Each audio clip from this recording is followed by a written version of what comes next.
올 한 해 동안 서울의 아파트 매매 가격은 5.8% 상승했습니다. 같은 기간 인천의 아파트 매매 가격은 20.4% 가까이 오르면서 서울 상승률의 3배를 웃돌았습니다.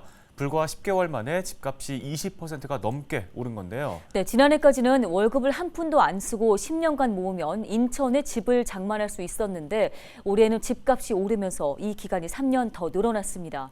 내년에는 대출 규제도 더 강화될 예정이라 무주택자들에게 내 집 마련은 더욱더 어려워질 것으로 보입니다. 김진재 기자입니다. 인천 계양구의 한 아파트.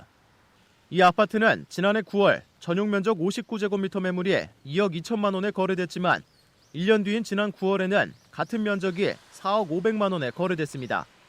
1년 사이 시세가 1억 8천만 원 이상 오른 겁니다. 집값 상승과 대출 규제 속에서 서울 경기에 비해 상대적으로 집값이 낮은 인천으로 수요가 몰리자 인천 아파트 가격이 가파르게 상승한 겁니다. 지난해 3억 초반이던 인천 아파트 평균 매매가는 1년 만에 1억 원 가까이 비싸졌습니다. 지난 1년간 근로자의 월 평균 임금은 5만 원이 올랐는데 지난해까지 근로자가 월급을 고스란히 모았을 경우 10년이면 인천 아파트를 살 수 있었다면 올해는 그 기간이 13년으로 늘어난 셈입니다.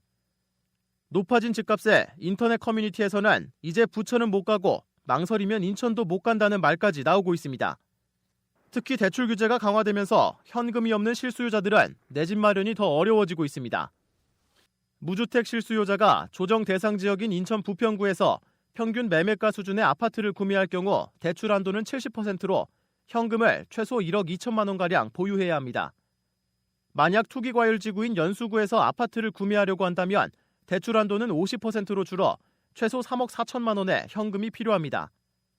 특히 내년 1월부터는 주택담보와 신용대출 등을 합친 총 대출액이 2억 원을 초과할 경우 내년 7월부터는 총 대출액이 1억 원을 초과할 경우 총 부채 원리금 상환 비율인 DSR이 40%로 제한됩니다. 원금과 이자 상환액이 연소득의 40%로 제한되면 연소득이 적을수록 대출 한도가 줄어들기 때문에 집을 사기 위해 필요한 최소 현금은 그만큼 더 늘어납니다. 그나마 인천 지역의 입주 물량이 내년부터는 평년 대비 2배 수준으로 늘어날 것으로 예상돼 급격한 집값 상승 우려는 다소 줄어든 상황. 다만 전문가는 지난해 인천의 인허가 물량이 4분의 1로 줄어드는 등 공급이 여전히 부족한 상황이라며 대규모 공급이 뒷받침되지 않는다면 한동안 상승 추세가 이어질 것으로 보고 있습니다.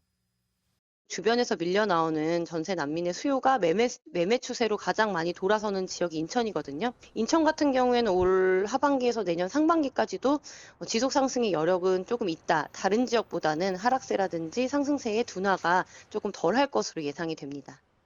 집값 상승과 금리 인상에 더해 대출 규제까지 강화되면서 인천에서 내 집 마련하기가 갈수록 더 어려워지고 있습니다. 헬로티비 뉴스 김진재입니다.